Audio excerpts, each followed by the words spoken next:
A small and humble town, but second to none in its significance. Sarnath, where Buddha set the wheels of Dharma in motion through his first ever sermon, and where Buddhism flourished for centuries. But everything halted in the 12th century with the arrival of the Mughal and Turkish invaders. Temples and monasteries destroyed and plundered, and his followers brutally murdered. British archaeologists were astounded by what they uncovered in the 19th century. But like a phoenix from his ashes, Sarnath has slowly gathered itself and is today a key pilgrimage and tourist attraction. But before getting to Sarnath, Shankar Bhai, my auto driver, took me to a joint selling some very yummy traditional UP lunch, the popular Bati Chokha.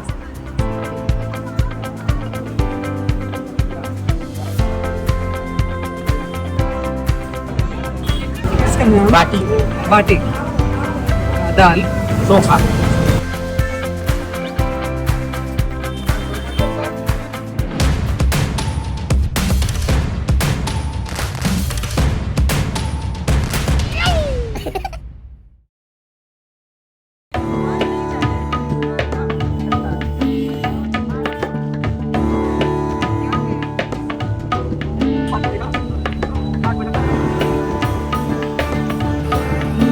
Driver has stopped somewhere near Sarnath and is going to have tea. My first stop is the Wat Thai Temple. Taliban ने कहा कि बुद्ध भगवान का मंदिर टूटा हुआ था ना तो उसी के बदले यहाँ पर बना हुआ है.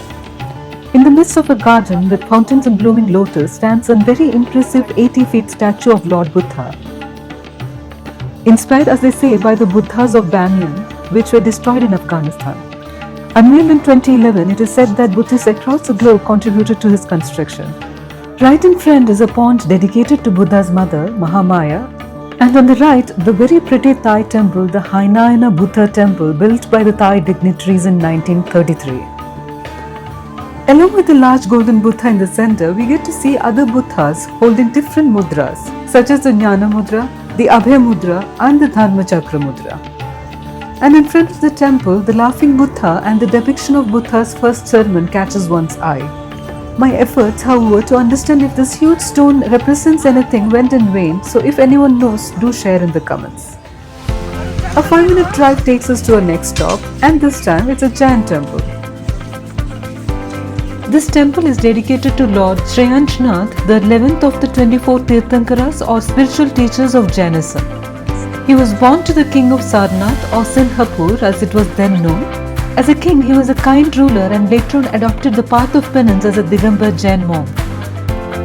It is said that his teachings went far and wide and was key in propagating Jainism. Right beside the Jain temple is the iconic Dhammika Stupa built by Emperor Ashoka more than 200 years before Christ. A stone tablet discovered from inside the stupa mentions that this is where Buddha delivered his first sermon to the 5 people who later became ascetics. They are believed to have been staying here in their huts. Buddhists across the world visit this place to circumambulate the sacred stupa. This is among the only structures that survived the horrific destruction caused by the Turkish invaders in 12th century. There is a famous Sarnath museum, Ashoka Pillar and Deer Park behind the stupa. Some are of the opinion that the place of first sermon was actually the current Deer Park.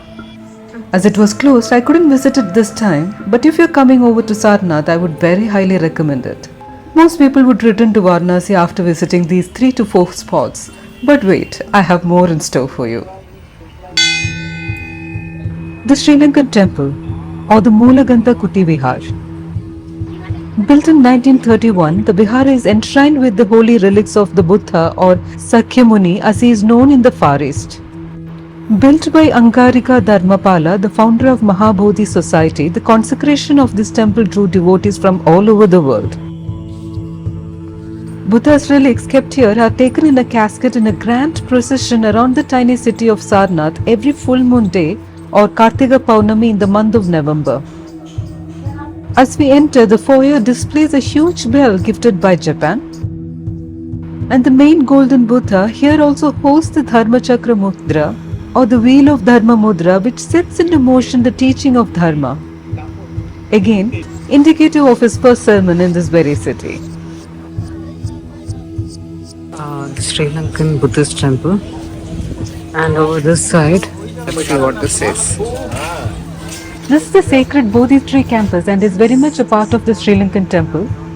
It features yet another depiction of Buddha's first sermon. Daily chanting is conducted at 6:30 am and 6 pm here. The space is enclosed by the Buddhist prayer wheels which are a part of the Tibetan Buddhism. I later realized I was spinning them wrong. Mantras are written on them and it is believed spinning them in a clockwise direction brings forth blessings much quicker. I easily walked across to this temple from the Dhammika Stupa, and if you think I'm done, not really. Hidden just 850 meters away, I found 3 more Buddhist temples. You can hop onto the tuk-tuk or maybe walk it up. First, the Chinese Buddhist temple established in 1939 by the abbot of Beijing. At the entrance, it showcases the route taken by the famous Chinese monk Hien San in the 17th century and a collage with photos and write-ups providing insight on Buddha's life. Along with the shrines, this humble and serene temple showcases a model of a stupa and an Ashoka pillar in the garden outside. Next is a Japanese temple or the Nichigai Suzan Horinji temple. Another tranquil location with a lot of lush green around. The interiors of this temple are so serene and the statue of Buddha in reclining posture is a welcome change and reminds me of the one I've seen in Bangkok. Apparently, everything that's wood here is made of sandalwood in this temple. As I stepped out, I noticed a beautiful structure right next door. This place is closed. I don't know what. I later learned it is the Vishwa Shanti Stupa, which is a replica of one of the gateways at the Great Stupa in Sanchi and was inaugurated in 2010. And the last one, Tibetan temple. And surely not the least, this monastery was established in 1955 and His Holiness the Dalai Lama handed over its charge in 2006. He had later paid a visit here in 2011.